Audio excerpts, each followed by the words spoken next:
Hey,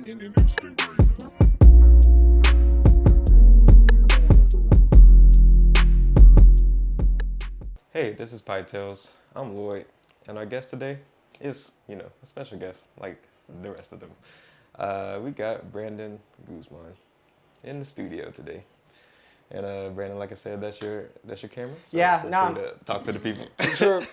Tell them everything they need to know. I mean, I'm happy to be here. I don't know where we're gonna go in this conversation, but I'm gonna try and maintain good back posture throughout. We got some Topo Chico out. Oh so, yeah. Brandon was nice enough to bring some Topo Chico. I mean, they're mainly for me, but I brought an extra for you. I didn't know if you fuck with the bubble.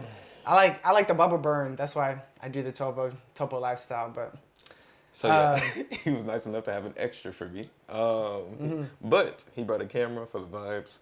He brought a notepad so he can get down, what we talk about. Because he did not look at our outline before this. He said he wanted to It was intentional. Very intentional. Yeah. I didn't want to jinx it and try and write like a novel in response. So trying to keep it organic. I don't really know what's about to happen. But he does know what we're about to eat because he let me know that he wanted a key lime pie. So what I'm going to do is take this hand, pass you your key lime pie. Open that thing up. Where'd you get this? Got it from House of Pies. House of Pies? Yes. Oh yeah.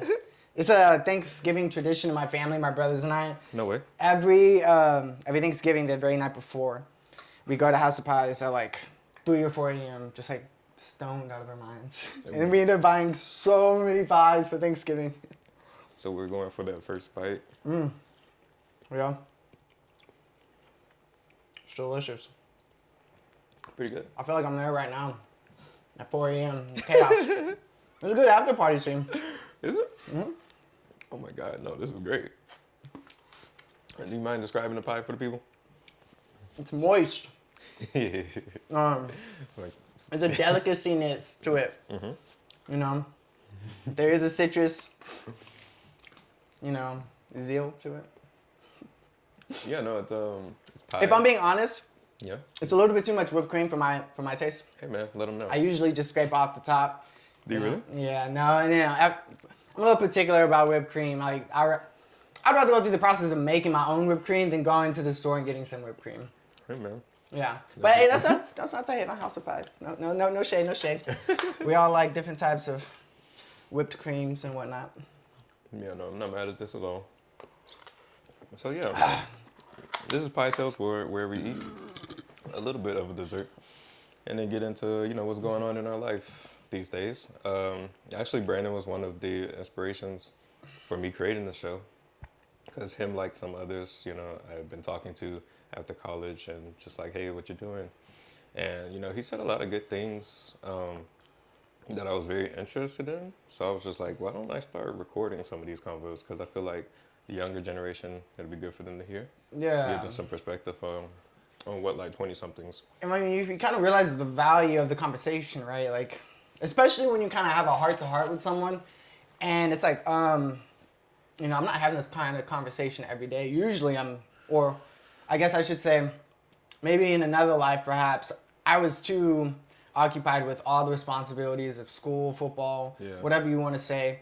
The thing is, it's like, and just to like open up from my perspective, I really didn't get a chance to really evaluate the life trajectory that I was taking in my life until I got out of college. Yeah. Because I had been fucking driving that. I've been driving for so long, like in that grind for so long. Because in that mode. Well, it's like they tell you, man, you got to go to school. You're gonna get good grades. You're gonna go to college. You're gonna get a good job. You're gonna get a wife or a husband. You're gonna get a house, and then that's kind of how the gig is gonna go. Like. Yeah, that's how they sell it to you. Yeah, no, for sure. And I mean, I don't know, especially being in 2021, where like there's never been 2020 part 2. 2020 part 2, yeah. Nah, it's like there's never been more chaos in our day-to-day lives. So many more distractions, things to be worried about. I'm just like, and I'm so thankful because I took a gap year. I was about to go on to grad school right after I graduated, like a bunch of my friends did, and I was the one anomaly that didn't go. I'm like, oh, he's taking a gap year. Like, sometimes you gotta listen to yourself. I wonder if he's gonna make it back. No, sometimes you do have to listen to yourself. And here's the thing: only you have like the most context for your own situation. That's a fact. So people are gonna say this or that about your life, or how you should be doing this or how you should be doing that. But in reality, if the roles were switched, they could never walk those shoes that you walked, or live that type of lifestyle that you had to live to get to where you got. Yeah. And I mean, I don't know. It's been such, and this isn't to discount the crazy shit that's happened in the past year and a half across the whole world. The crazy shit that's always been happening across the whole world. That, you know, relative to everyone else in the U.S., we have it pretty good, even amongst the COVID-19 pandemic bullshit that's been going on. And I say that for better and for worse too, because we can get into politics too. Like I said, I'm here for more than 45 minutes, an hour, 2 hours, whatever, man. But you know, just going back to that, like. The fact that, like, I said, I need that gap year. Yeah. Like, Because you know yourself. And I'm tired of following, I'm tired of listening to people telling me that I need to go do this when they don't even know the direction of their own lives. And they're just following the footsteps that were given before them and never actually considered going or finding their own path. That's true. And you got to be kind of courageous to do that. It's like, dude, you just graduated from a 4-year. You got a 4-year degree from a top school in Texas, and you're sitting on that after you just paid hundreds of thousands of dollars for this piece of paper. Yeah, that student debt is and real. you want to, you still got student debt. Yeah. So it's like, why aren't you going into the corporate workforce? Like, what do you mean you're not going to go straight into grad school? Like, that's kind of like the only options. Like, at least the only options you're going to tell someone at dinner, like. In a family situation where people really don't understand, like, the roles that they are trying to live in their lives yet, because they're still fulfilling other roles that were placed before them at a younger age, instilled for better or worse. I mean, yeah, dude, I'm so thankful I took a gap year. I mean, I would be on a 5-year trajectory at a PhD level right now doing Zoom Academy. I'm a Zoom University, motherfucker. Like, I don't know what you... I feel, because my brother, he's going to be a senior at UTSA in San Antonio, and he's been doing online school for the past 1.5 years.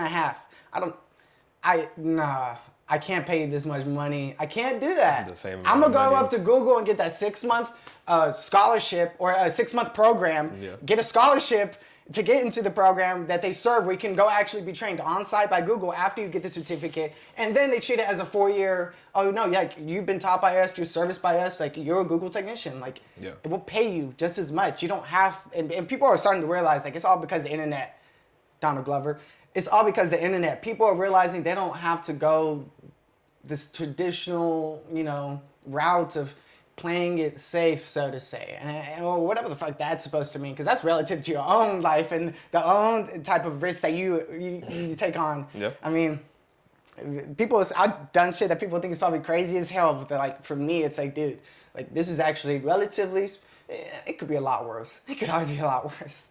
Right. And yeah, no, I know I'm going on a tangent. We're only 30 seconds into the show, but like I said, taking that gap year was a blessing in disguise, and being able to just shut everyone the fuck up and not say anything, just really, really reevaluate what I want in this lifetime. For however much time I fucking got here, man. You don't have a long time, and Yeah. and it's gonna keep going no matter what you do. World's gonna keep spinning, time's gonna keep going. So Yeah. I'm glad you said all of that, because I feel like that further gives people, you know, an explanation of why I called this episode Building Blocks. And the reason I called it that is because, so me and Brandon, we've worked on, I don't know how many projects together, but I know one specifically, and I know a few projects that he's been a part of, and they've all been basically either starting from the ground and built up, or maybe he got with, or maybe him or I, because I've done the same thing. We've got with startups and tried to help them, you know, build up, and Some collaborative instead of going with, you know, the traditional route of going with like a company that's well established. You know, we always try to, seems like we always try to like jump on that new wave and build it up. I mean, we're trying to, because the hardest thing in any, and whenever you're trying to make anything reality, is you see it in your mind's eye and you're just trying to visualize it into a physical manifestation. And that's always the hardest part, to get people to see what you're seeing through your lens. Yeah. And that's the hardest thing, because now you're asking people to step away from their worldview, their perspective, that's subtly, inherently, regardless if they realize it or not, it's been drilled into them, and stuff that they live with day to day. Not to get like spiritual or whatever, but like just like mantras that they get stuck in their head, or things on repeat that say, well, I don't know, starting your own business is kind of a risky venture, or I don't know, I don't really feel comfortable putting this on the line. I really like this card, or I don't know, I really enjoy this lifestyle. Like if I did this, I would have to give up that, and this could show or reflect this in my standing amongst my friends and some socio-economic status. Like, Yeah. and then, you know, and some people really get caught, some people are like really caught up in that shit, where they're like, it is all for the like, I need this affirmation. And it's this weird, like, I don't know, it's so subtle too, because it's all over social media. I think the way a lot of people are using it nowadays are probably not for healthy reasons. More likely than not, it's for toxic release. I mean, I don't... Well, there's a lot of different communities, and I definitely follow people that seem to gravitate more towards, I mean, you know, sad people gravitate towards sad things, or mad people to mad things. And I don't even know if it's about the sad versus the mad things. I think you have to realize, and it took me a couple internships as a social media intern, as a marketing intern. All of that shit is fake, man. All of that shit online is fake in any and every context. In any and every context. Talk to the people. And you know, really what I'm getting at is that it's like everything has been put and postured and wrapped up and with a nice bow on top, so it can be looked at from this perspective and this lens. And everyone's scared to be vulnerable in a space like that, where that actually has like some social standing amongst your friends, amongst your peers. And how people, you're right, or there are communities out there that do gather and collaborate artistically, or via businesses, or from an entrepreneurial perspective. Mm-hmm. There's things, and there's so many different niche things. I think that's one of the great things about social media, is that you can use it however you're trying to get it done to your advantage. So the first thing I did years ago in high school, I got on Instagram. I followed a bunch of the big name people that were really inspirational to me, Renaissance people of their day, of their time. So I'm talking about Donald Glover, Childish Gambino, Vince Staples. Really, I could go on a bunch of different people that have been inspirational to me at that point in time in my life. But what I did was I would go to those pages and I would go look at everyone they're following.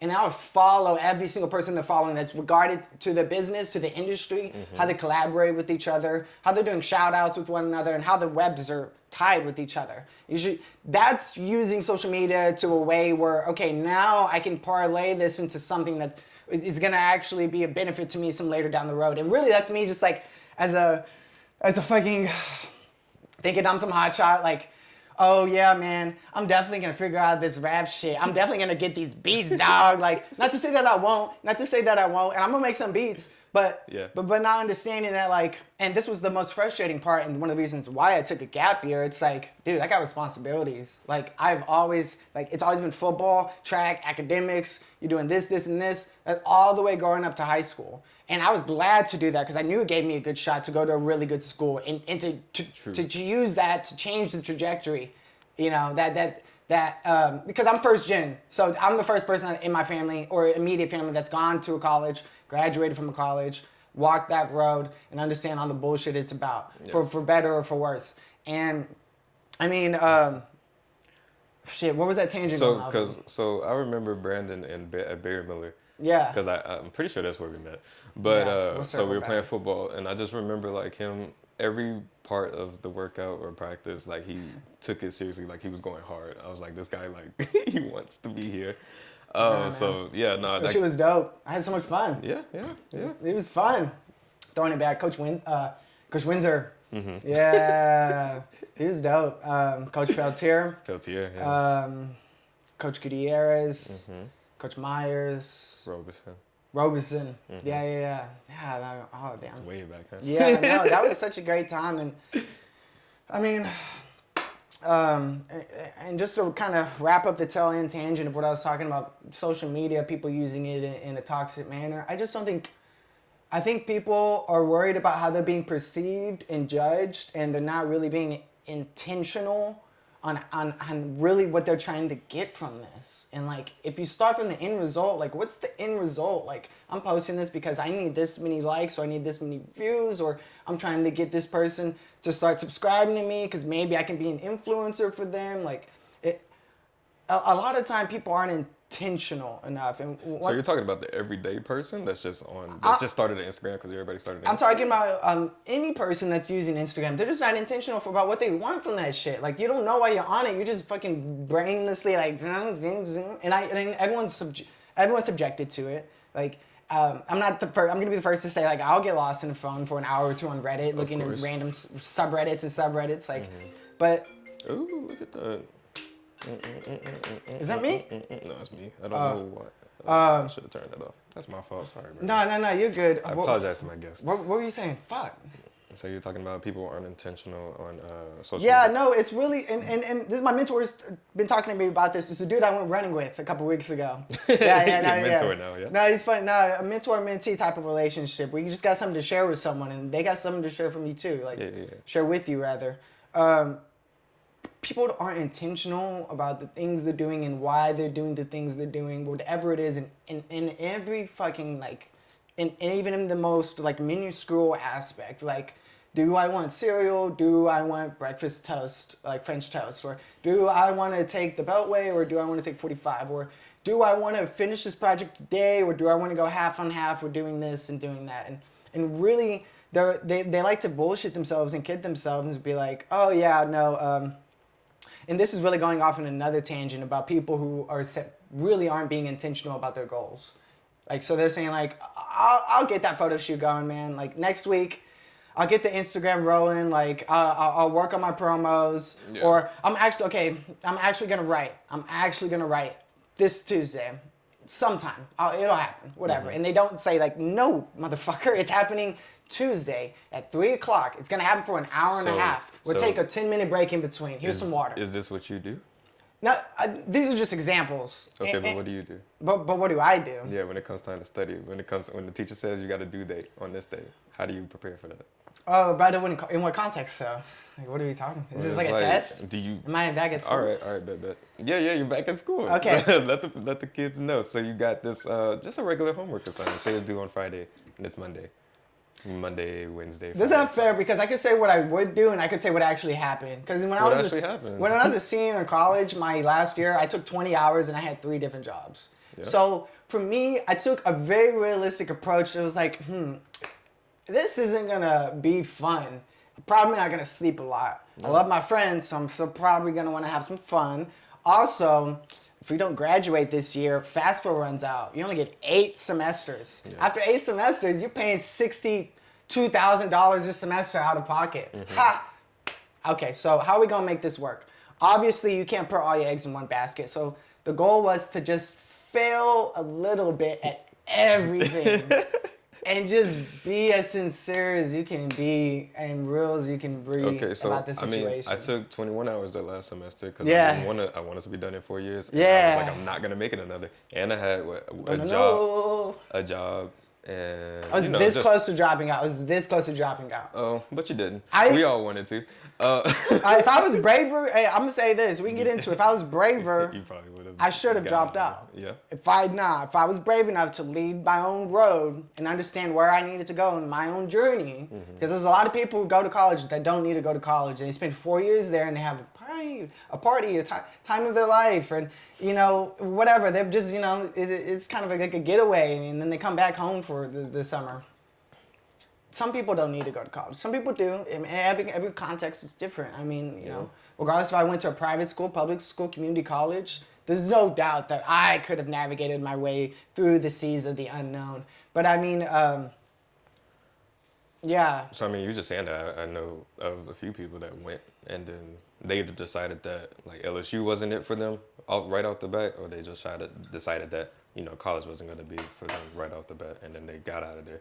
So they had to go to figure that out. They had to go mess up, and then be like, yeah, okay. And you get these kids, they sign a contract, and that's what I told my mentor, one of my professors. I was like, look, because I'm trying to describe why I need to do this gap year, and she was so understanding about it too. I mean, like I was so hesitant to talk to her about what I wanted to do, what was best for me, Yeah. as ridiculous as that sounds, you know.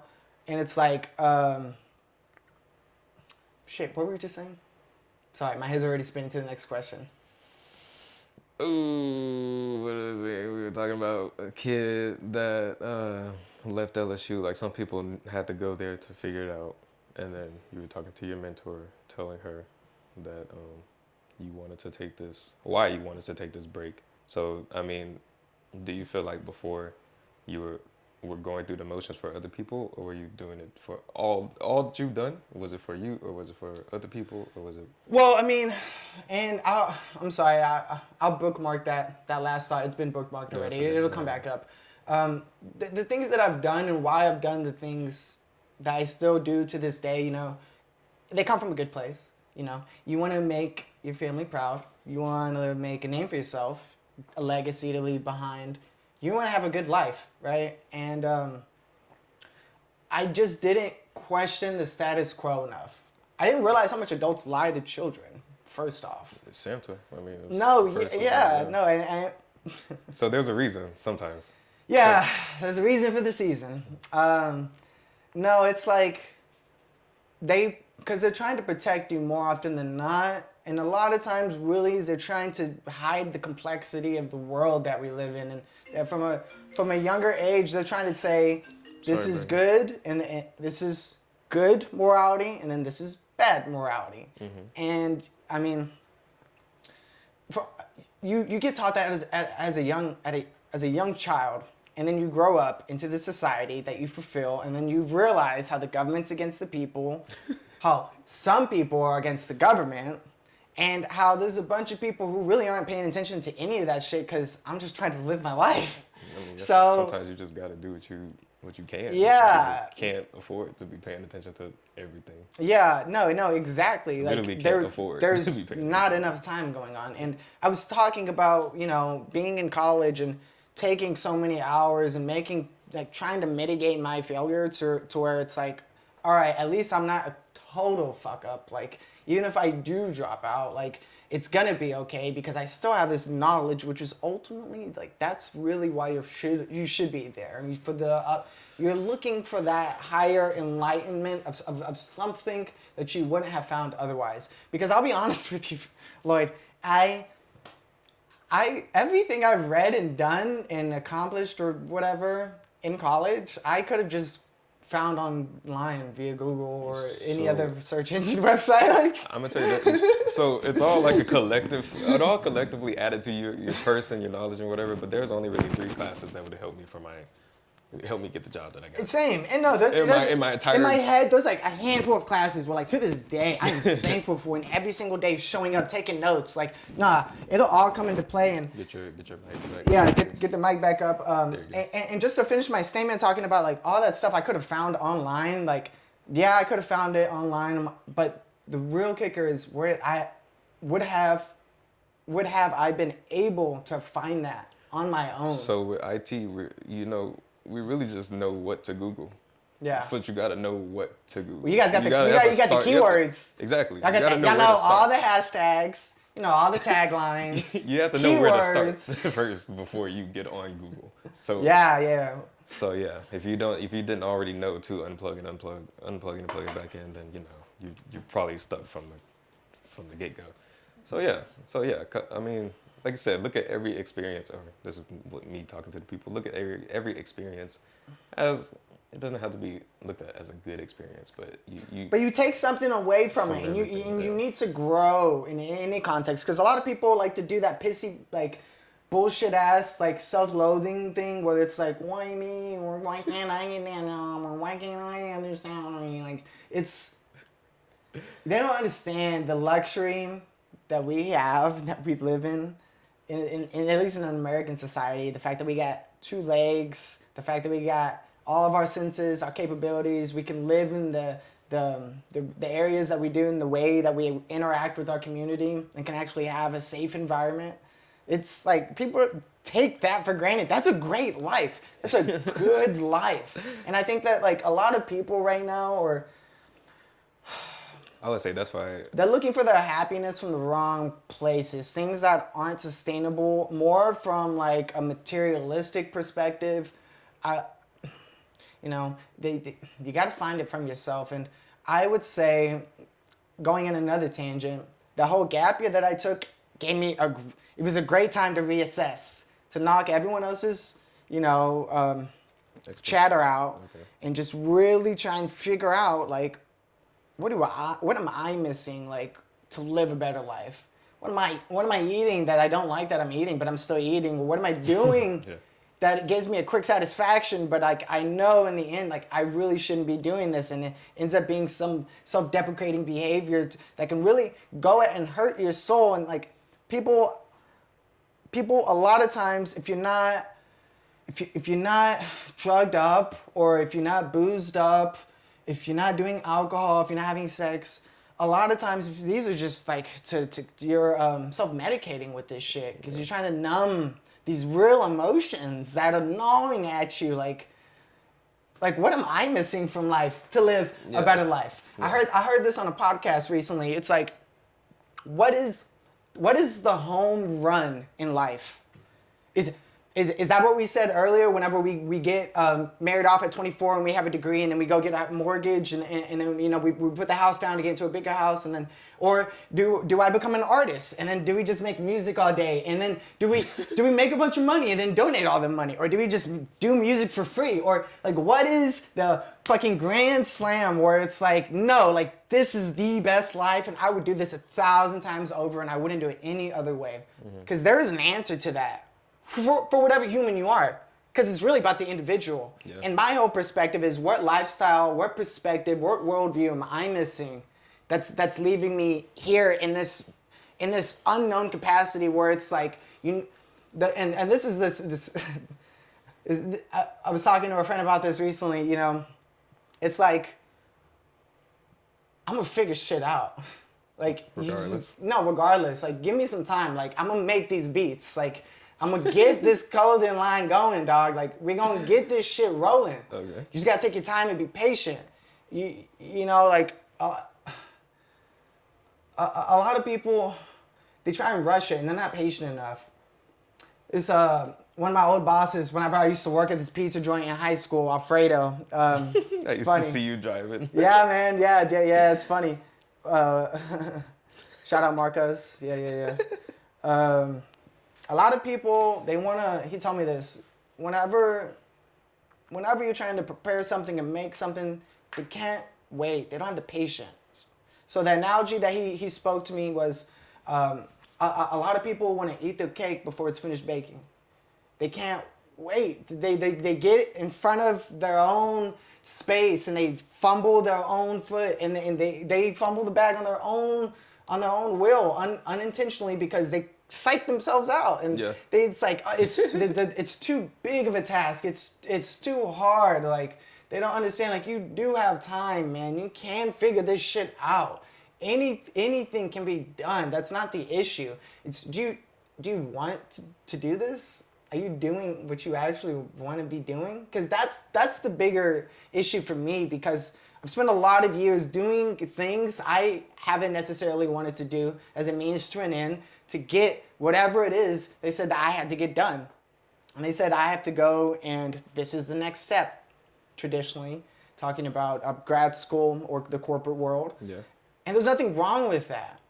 If you know you want that, if you just want peace in your life, and you really just do want to get settled down, and you really just do want to come home every day at 5 p.m. and go for a walk, and that's it, there's nothing wrong with that.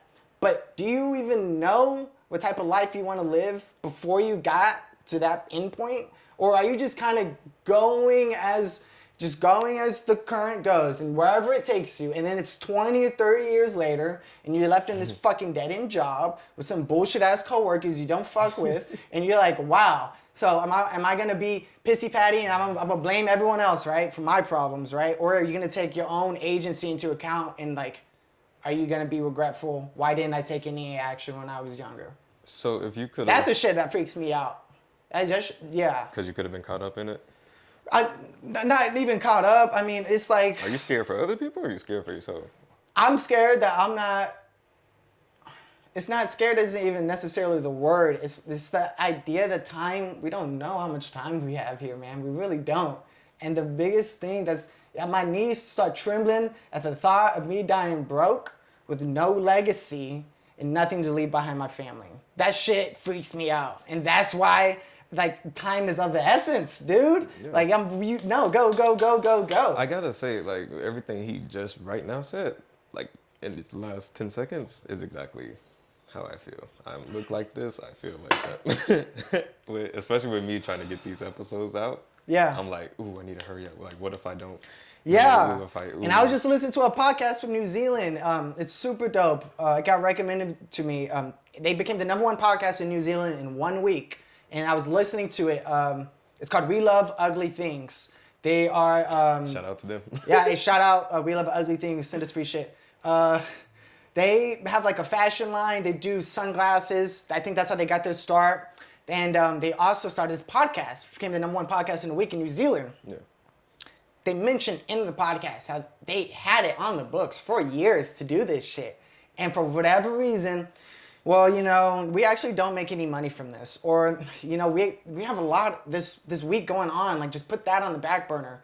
And they realized it'd been months since they'd actually recorded another episode. And he's like, I can't remember the founder's name. He's like, dude, like, either you are about this shit or you're not. And you could keep just going along with the motion, but why the fuck are you gonna keep trying?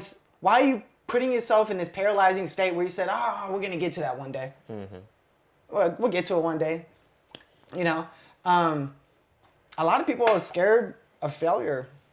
They're scared of being uncomfortable. They don't want to go into that zone where I really don't know how this is gonna work out, dog. Yeah. But let me tell you something. I've been through worse, so I don't really give a fuck. Like it doesn't but you just gotta come from that mentality. Like That's you taking. we can figure shit out, dude. Like this shit can be done. Just believe in yourself. Believe in your skill sets. Don't worry about. And this is what I asked. This is what I forgot about earlier. I really had a long, not a long time with this, but I didn't realize it was there for the longest. This idea of an imposter syndrome, where you don't feel adequate enough. You feel like you're around geniuses, superiors, people who you don't feel like you belong in the very intellectually there, and by whatever fucking magical, whimsical way, you just appeared at this university with all these people, and you just got these scholarships, and we don't know why you were awarded this shit, but it happened. We're here, so make the most of it. Like, you know, like, and that's what I'm trying to get at. Be confident in your skill set. Fucking motherfucking believe in yourself, and you just have to stop and, like I said, analyze your intentions. Why is your brain doing that? But you know you're a good person, and you know you have the best intentions. So why does these ideas of self-deprecation, self-loathing, why do they creep into the back of your head? Is this essay, is this paragraph great? This is just dog shit. Don't even write, just delete that. Fuck it, no. Not willing to work with what's there and then mold it into something that can be. And I mean, I don't want to get corny or anything like that, but gosh, that shit was so corny. Damn it. Sorry. All right. No, but just, sorry. I was like, I can't believe I said that. That was some corny ass shit. Believe in yourself. No, believe in yourself.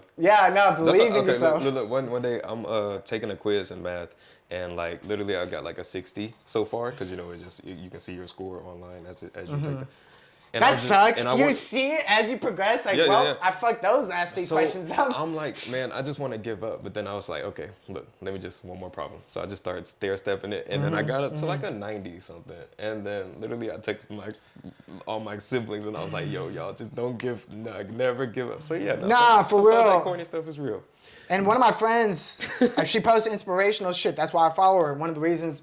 You know, I'm trying to feel good when I look at something. I'm trying to experience another perspective. You know, she posted this the other day.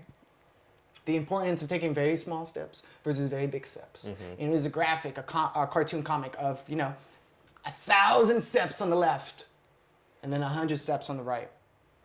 And how this person was on step 78, 79. And this person on the right was on step 0. Because they couldn't take...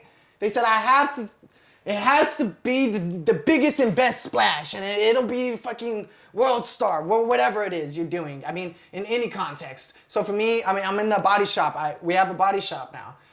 I'm getting the biggest body shop. I'm getting 12 garage bays, all custom made lighting. All the floor is gonna be interior design, custom made. All of it's top notch. All right, so now I just need $782,000. All right, let me call Lloyd up. Hey Lloyd. Nah, I didn't Hey feel dog. like that. Hey so. Hey. What do you want? Hey man. Hey dog. I got a plan. Hey man, I got a plan. So I got a body shop. And then that's how it goes. It's like, well, fuck. I guess we'll just bookshelf it. Well, the funding will get there, and then shit falls apart before it even begins. Yeah. And You have nothing. and it's like, dude, no, baby step, baby step, baby step, baby step, baby step, baby step, baby step, baby step, baby step. Hard work and consistency. Hey, my supervisor from Easy Expunctions, they automate expunging your record in San Antonio. Shout out to them. They're really dope. He was my supervisor when I was a marketing intern in San Antonio. One of the best tidbits of advice he ever gave me. Hard work, consistency. Stop trying to complicate your life and keep that at the forefront. Don't say, I got to do this, this, and this, and this, and this, and this today. You know what you have to do today? You just got to do one thing, man. Your job. As long as you do your job, we're good, right? Don't complicate that shit, dude. And you know what your job is because you've already internalized how you operate as a person, as an employee for yourself, as in any context that we're talking about. Your job being a student, an athlete. You know what you have to do. So quit bullshitting. Like, and I just want to go back to this one point we were talking about imposter syndrome and getting the reason why, and this is what I was talking about, understanding what you're doing and why you're doing this. And like, there's a reason, a method to the madness. Like, oh, I'm at Trinity. I think I know something to get this far, right? Any other person, I would definitely say that. But for me, I'm hesitant. I withhold these thoughts, right? Yeah. It's because I'm really just trying to hold back the hubris, the ego. Because the mind knows that if you let your ego get in front of your way, you're going to fuck it up. You're going to let it go to your head. Oh, dude, I'm smart as fuck. I don't need to study. I'm going to that rager tonight, bro. Like, fuck the quiz. Like, it's already a 60, dude. We get 5 free quizzes. I'm not worried about it at all, man. No, like, that type of mentality and mindset where you're just kind of deferring to how the world is reacting instead of taking a real actionable, intentional movement, behavior, intention about how you think about what you're doing online, Instagram, Twitter, whatever it is. Why are you using that shit, man? So why Brandon was going ham, going hard in football, went to Trinity, played football for a little bit, right? But then you stopped. Ha ha ha. So there was some intention there. What happened? Yeah, you just gotta have a conversation with yourself and say, I ain't no bitch. Hey dude, I told him we were gonna take a shot, man. I said it was gonna happen. We'll save it towards the end. What do you mean towards the end? What I just said? So you're saying I can't take a shot right now for it? No.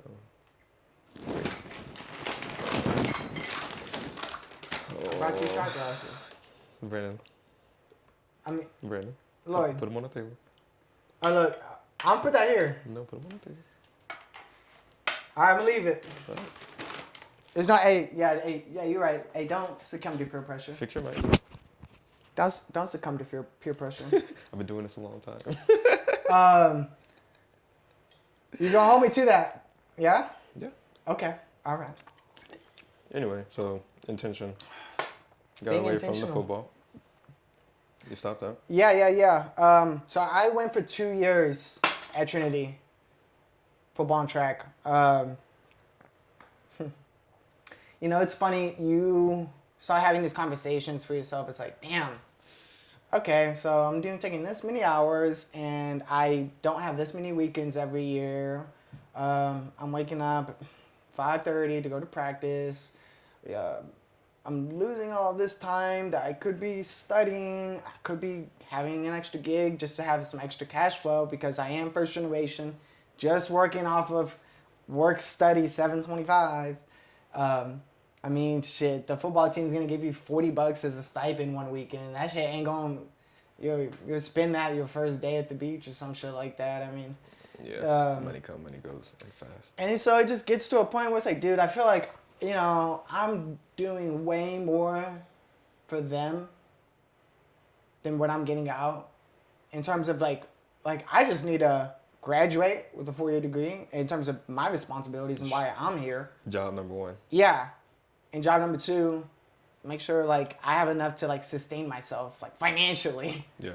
And a lot of time is being sacrificed. You really at that level, at a D3 level, have to love what you're doing. Mm-hmm. Because it's exactly how it was in high school, except it's a fucking business, bro. Yeah. And these kids, it's not like you knew this man from 7th or 8th grade. We were chopping it up, and now we went to state. This is the playoffs. Like, nah, man, we're expecting you to show up, do your job, and, play this role, position, whatever it is. And, for whatever it was worth, I definitely will say, this. I did miss the Dawson culture. Yeah. Where, like, you could just talk shit, like, openly, and just be like, nah, one-on-one, like, right here, right now.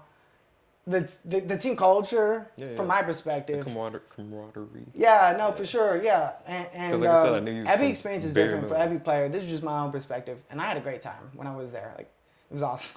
Some of the rowdy shit we did. But, I just like testing people, bro. Like calling people out. You didn't. I didn't give a fuck who you were. And some people didn't like that. So, they try and leverage that in one way or another. So, if one person's a senior, okay, we're going to bitch this man and he's going to get the Murphy's bag this weekend. And, like, we're just going to basically just bitch him. Yeah, nah, for sure. But not understand where it's coming from, the intensity and the competition. Because it was like, bro, I talk shit, but, like... This is once you got to Trinity. Yeah, nah, they would take it, like, not from a competitive sense, from, like, a personal sense or some shit like that. I don't know. Just ego. Yeah, like, the coach had to pull me aside. He was like, I'm not going to tolerate that shit. I'm like, bro, like, he literally said I can't hold him. Like, nah, bro. Like, you're not just going to say that. Like, prove it. Like, exactly. And, You're a very competitive person, yeah. Yeah, no, and and then there was, like, politics involved with the team, too, that I didn't fuck with at all. This shit was lame as fuck. But, So it was easy to kind of let it go. Well, yeah, no, for sure. I was like, I've done my piece, I've done my time. Like I said, I went to college and did this and that, whatever. Like, it's time to move on to the next chapter in my life. Because, like I said, like, there were certain groups within the culture, but you had to be part of the frat or you had to be part of, that inner circle. And so... Because I really did have some great experiences with the football team. Like, some phenomenal, like I'll never forget experiences. Like, just, like, dumb, rowdy shit that, like, you can only do in that type of context. Like, in no other context are we doing this. But, yeah, we could do this today. And so, yeah, taking that into consideration, I mean, like, I'm doing all this, no money, trying to graduate, trying to... actually enjoy all the other experiences that a college experience has to offer. Don't like the political scenario on the team.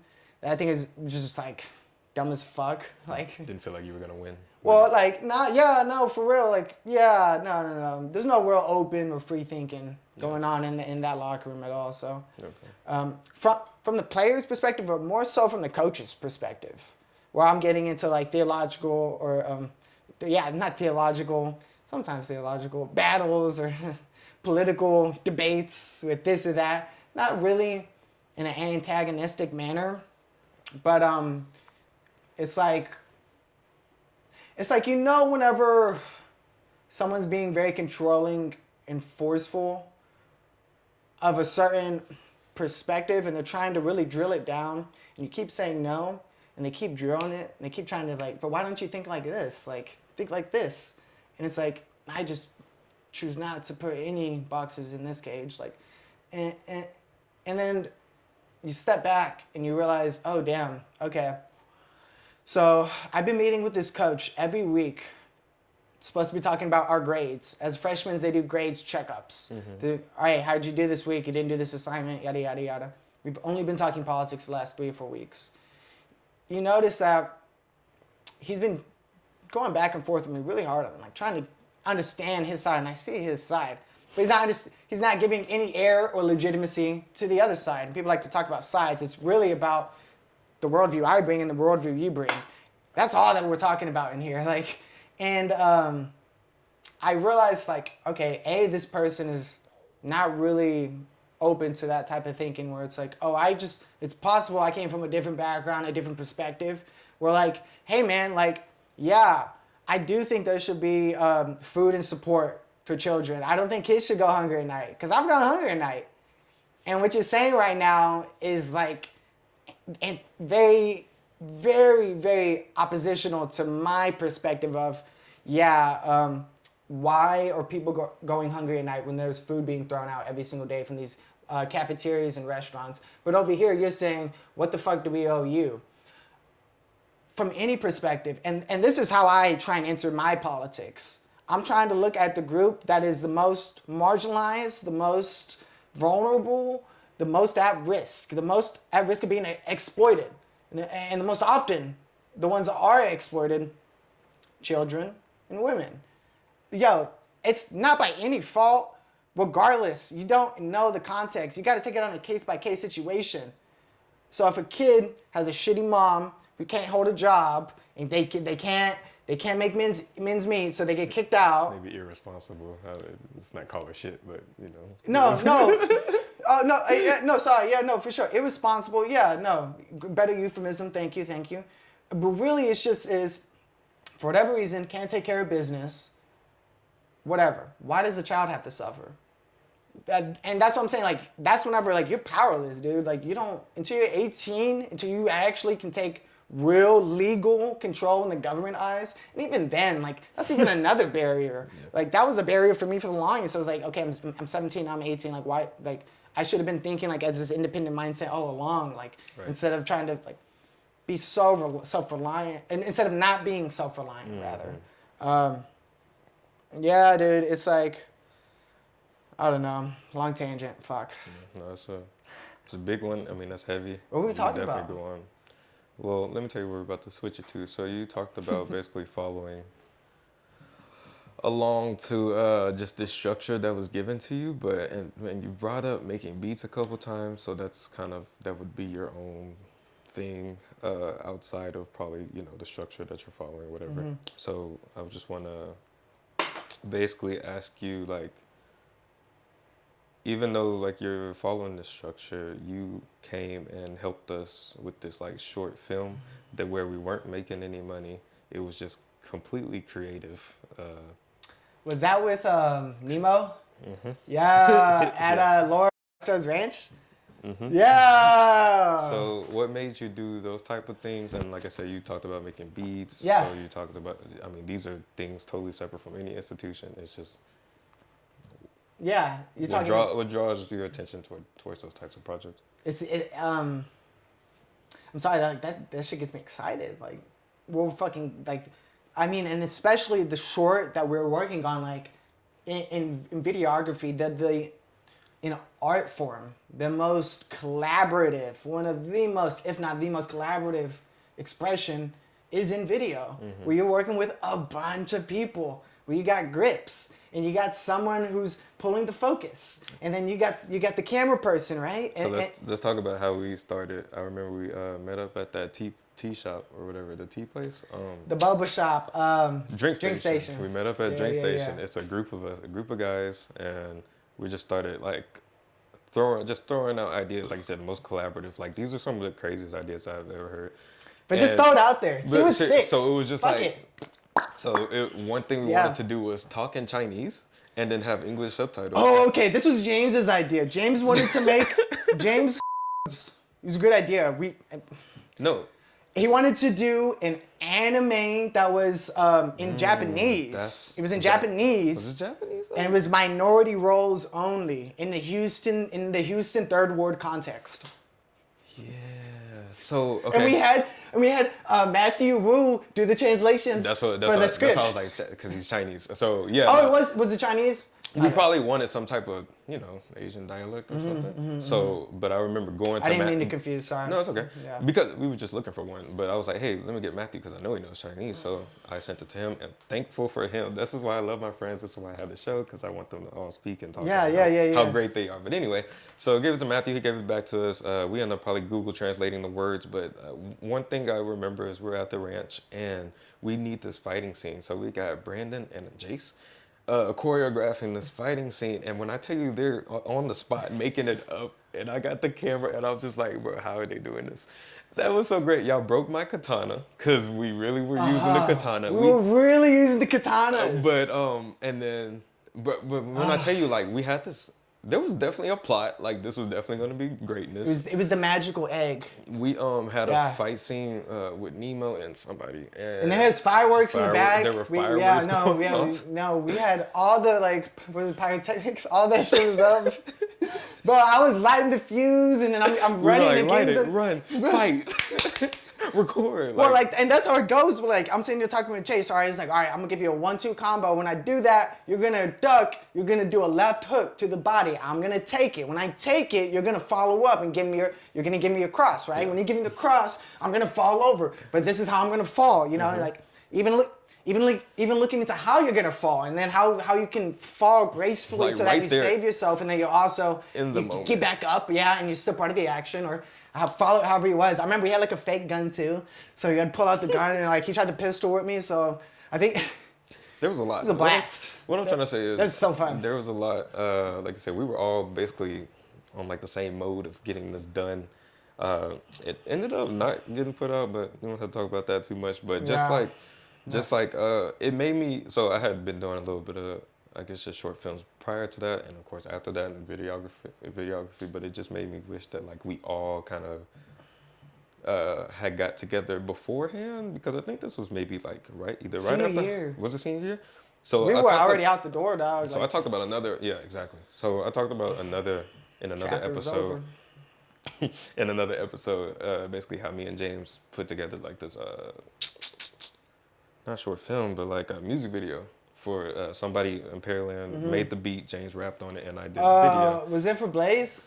It wasn't Blaze, not this time, but they were doing great stuff too. Yeah. So I was just thinking, like, do you feel like Pearland would have benefit from like?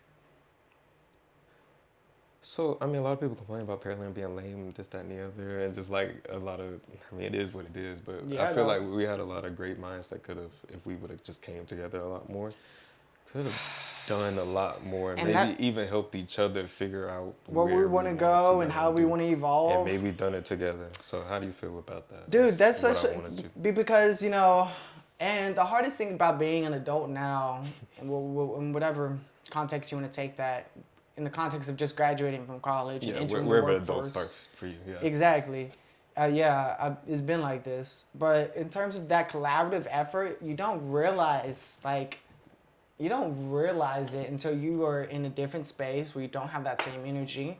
Or there's people who are trying to get to this next level in life from a very spiritual level, who are like, I want to work out really, really hard, but I really, really want to work out my mind. And that's kind of a weird thing to do. It's like, what are you talking about? It's like, all right, I want to talk about this subject in any capacity, either with you as a friend, and be like, hey, what do you think about this issue? Mm-hmm. Very hot topic, very, very taboo to even be talking about this. This is how I think. I don't know. Like, really being able to evolve and it's like, there's so many rocks in life that have been placed in front of us unturned, and you're unturning all these rocks. Mm-hmm. Just looking for knowledge. And when you find that fucking diamond in the rough, and it's like, dude, like, I didn't even know, like, this was going to be here. Like, I came here for this, and I left with so much more in whatever context. in that instance, well, James and I were just hanging out one day and we were like, bro, let's just fucking do a short, dude. Like, we did it a lot. yeah, and then we were like, all right, let's hit up Lloyd. And then we was like, all right, like, oh, Matthew can translate. I remember we were at his house talking about it, and I was like, okay, it's I think it was Christmas break. There was some type of break we were on, because like, all right, we only have like 2 or 3 days. Like, can we really get this done? It's like, all right, everyone has to meet. Like, and it's like, all right, this is everyone. We've gauged the interest. We got a location. These are the spots. Like, and really just like, man, like, dude, like, people showed up. We made it happen. We were filming, and we were all over, and it's so, I take it for granted, and I didn't realize it, until like my senior year at Trinity. I took a videography class, which is one of the best classes I've ever taken my entire life. Like, oh my gosh, it was amazing. I wish I would have dedicated like solely like to the arts of videography, really, because of how magical and how fun it can be, but also like the expression, the end result is just phenomenal when you can actually put something on the big screen and be like, I made that. Like, that was made by me. Sorry about that. He definitely Nah, you're good. Really wanted, I know what he's calling. No, and I found myself in pickles where it's like, fuck, okay, I need this short done. It has to be 3 minutes long, and I have an actor and I have this script, because a lot of it was technical, right? So it's like, all right, we're practicing the 180 rule. So we're using one camera, and like we have to keep the heads proportionate. You're gonna keep them like this, and whenever you switch perspective to another shot, the heads have to be aligned in such a way that they haven't been crisscrossed around, just because it's a little unorthodox for the natural eye to follow when you're watching. Yeah. So they call it the 180 rule, where that's this camera. The other angle has to be within 180 degrees of that angle. It can't be completely twisted around to where now the head exited on the left, and instead of coming in on the right, it came back on the left or something like that. Yeah, no, that'd be weird, yeah. So I was trying to practice, there's an assignment you gotta do, but you also need, there's a sound component too, right? So, okay, fuck, like, I needed someone to like, just to hold the fucking boom thing. So I was like, all right, let me just like put it on the fan, and then just like hold it like that. It's like, okay, sounds good. So then, all right, I'm on the camera setup, right? I'm on the camera setup, so if I can just get the camera where it needs to be positioned, I have the wide angle shot, we'll do it there, and then we'll do another take with like a medium close-up, and then that'll be enough to get the 180. Maybe we'll do a third perspective if we need to. But the kicker is that, all right, I'm gonna have to pan at one section in one shot, and then the next shot, that has to be another guest to come in with the actor. But there's no one else, so I have to come in. So what we're gonna do is, we're gonna take the cut, pan, cut, and then I'm gonna come in. We're gonna reposition. Well, really, we would finish going through the whole thing and then reposition the camera to position 2, and then at that exact cut splice, that's whenever I would enter the scene. We would cut to that second camera. I mean, the first camera in the second position. Leave it rolling so I can enter in, and then that post-production edit. It's a seamless pan, and then it goes into the next shot. Nice. But I'm talking like, yo, it's just me and one other person. Like, That's a lot of problem solving you have to do. Yeah, and it's like, fuck, dude, I need help. Like, and even like our final assignment was like a full-on short. Wait, hold up, but you got that done? Like, I got it done. Exactly. And that's the thing about like videography. There's tricks. There's some things you can do to trick your audience or to trick the perspective. Finesse what you have. Yeah. A lot of times, man, it may not be perfect. You may have to do some magic in the post-production section. You may have to do something in Premiere and make something happen, because the worst thing you can do is show up there on your computer and you're like, damn, I didn't get enough B-roll. Always record more. Always. No, you definitely learned that. Hey, we can always take more shots, man. For sure. We'll take a shot, we'll take another one, and we'll take one soon. So actually, to wrap it up, I mean, I think you just said it. Why you like to create these things from the start. It's just something you get really excited about, and to see your own work come to life. Yeah, and the fact, I mean, I love being around people with like-minded energy, like you said, and really trying to strive to find those like-minded people. Yeah, that was my biggest goal when I left LSU, because I found some people, definitely found some people at LSU with that like-minded, but when I had to come back to Houston, and of course not all the homies aren't in Pearland maybe, so I had to go off and find these different people, because I mean, I know that for myself, like I am most proud of everything that I have right here. You know, I got a great job, this, that, and the other, but I'm working for somebody else. I'm working for myself. I'm looking right into my camera. I'm gonna go edit it. This is gonna be a great episode because Brandon came through for the kids. I didn't even talk about what I do. Oh, you talk? No. Everything you talked about will be used. You know what? I'll have to come again, man. Man, that's what Next time. That's what I'm trying to set it up for. Getting a couple dozen, whatever, dude. Yeah, whatever it happens. I mean, look, if I gotta have the you same, can cycle me in next week. If I have the same 8 guests come every week, we're gonna do that because we're gonna talk about real stuff. Yeah. Give the kids some perspective. Give people our age some perspective. I was just getting started. You can cut me off. Well, guess what? Like it's okay. We're gonna have some of the rest of this key lime pie. Part 2, eat the pie, take a shot, because Brandon really want to take this shot. Because don't take no. Can I take it? I'm gonna take it on camera. No. It can't be on camera. It won't be on camera. So yeah, this is Pie Tales. Thank y'all for tuning in. They're not gonna think it happened. They're gonna think you guys drank water. They're gonna think it's water. You want to Snapchat? So we can snap it. Instagram. All right. As soon as the cameras go off, you're gonna put on your Snapchat right now. Deal? Yeah. Instagram. Yeah. You want to shake on it? You put on your Instagram? You want to shake All right. All right, this is y'all saw it. Yeah, this part will be in. So yeah, you're gonna hold your word. Oh yeah. All right, but yeah, this has been Pie Tales. Thank y'all for tuning in. Thank you, Lloyd, for inviting me. It was a blast, dude. For real. Hey, see y'all.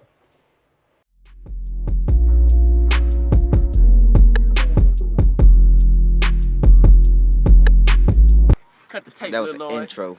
Yeah. This is history.